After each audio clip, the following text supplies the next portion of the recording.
Good evening, I'm Phillip Ohnemus. The death of a Florida teen at the hands of a neighborhood watchman continues to incite anger and protest across the country.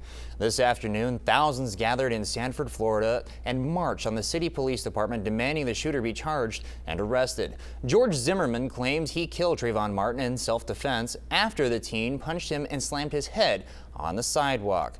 Now, the impact of the Martin case continues to make news here in Birmingham. The city is home to the Civil Rights Institute and some of the movement's darkest hours, as well as some of the greatest victories. That's just part of why CNN's Roland Martin is visiting. Dozens of people gathered in the More Than Conquerors Church to take part in a dialogue with the award-winning journalist. Roland Martin is exploring whether the outrage over the death of the 17-year-old has sparked a fresh movement, or are we just caught up in a new moment? My biggest concern over the years has always been we've had these instances take place, but we don't see the continued action, the continued focus on social justice. So I think for this generation, they need to step up, and I think this is a perfect city to be able to begin to mobilize and organize people through social media. Now, for much more on this discussion, check out our links page at cbs42.com. Now, Alabamians once again find themselves digging out from beneath storm damage after severe weather, this time in central Alabama. Montgomery County took a hit during last night's storms. Authorities have not yet confirmed whether or not this was a tornado. Heavy winds ripped off sections of the roof to the Crump Senior Center. Debris was scattered all over the parking lot. It was very loud on the roof, unusually loud, so I actually felt the building shake. Saw a little debris falling from the ceiling. Ran to the front to look for a second and saw a lot of debris outside. And then after that, I was concerned about the participants that were in here getting ready for the garage sale. And I actually ran to make sure they were okay. Now, about 40 people were inside when the severe weather hit. No injuries were reported. The center is expected to be closed until Tuesday. 14 people were shot and 2 are dead in what may be one of South Florida's most deadly shootings. Officers say someone at the wake touched the body and the casket in a way that other gang members saw as disrespectful. An argument inside the funeral home spilled out into the street where members of one gang retrieved an assault rifle and a handgun from a car.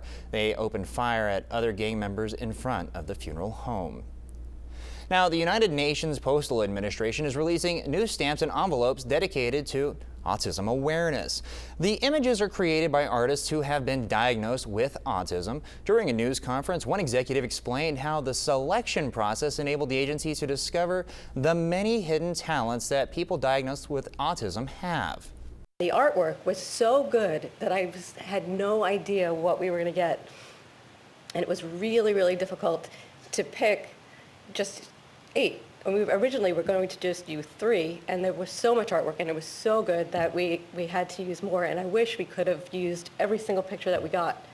Now, the UN is the only organization in the world which is not a country or a territory that is allowed to issue postage stamps. The largest lottery jackpot will be split among at least 3 people. Winning tickets for the Mega Millions drawing were sold in Kansas, Illinois, and Maryland. More than 1.5 billion tickets were sold for the Friday night drawing. At one point, the lottery was taking in about $25,000 a minute.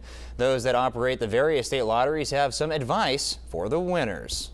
In Kansas, one of the few states that allows them to be anonymous, and we leave that up to them. We sure encourage that the winner again signs the back of the ticket, check with legal counsel, get some financial advice when they come forward so we can help them. Now, Maryland is the other state where the winner is allowed to stay anonymous. A diver is dead in Australia, mauled to death by a shark while in the water with his brother. It happened just south of the city of Perth. The father of 2 is the 4th fatal shark victim since September of last year. His brother was not hurt in the attack. People on a nearby boat helped recover the body. The Department of Fisheries is hunting for that shark. We are currently deploying some shark capture gear from Perth. A Department of Fisheries boat is also going to be deployed from Bunbury with that shark capture gear on. Now, fishermen have been reporting more sharks lately. Some are using these attacks as a reason why they should be allowed to fish for sharks again. Some local college students are getting acting lessons from someone who definitely knows the ins and outs of the business. Our Tiffany Westry sat in on today's workshop with actress Robin Givens. In through your nose. Today's lesson, the power of the body. Every other weekend, actress Robin Givens travels to Birmingham to share her knowledge of acting at Miles College. It's actually kind of funny because you would think, okay, most Hollywood types, they'd probably be a little stuck up, but nah, she's really, really cool, very, very down-to-earth person, very bubbly. Now, if you're interested in attending one of the workshops, you can reserve a spot by contacting Alicia Johnson or Shalitha Williams at 205-929-1000. The cost of the two-day session is $100 if you're not a student.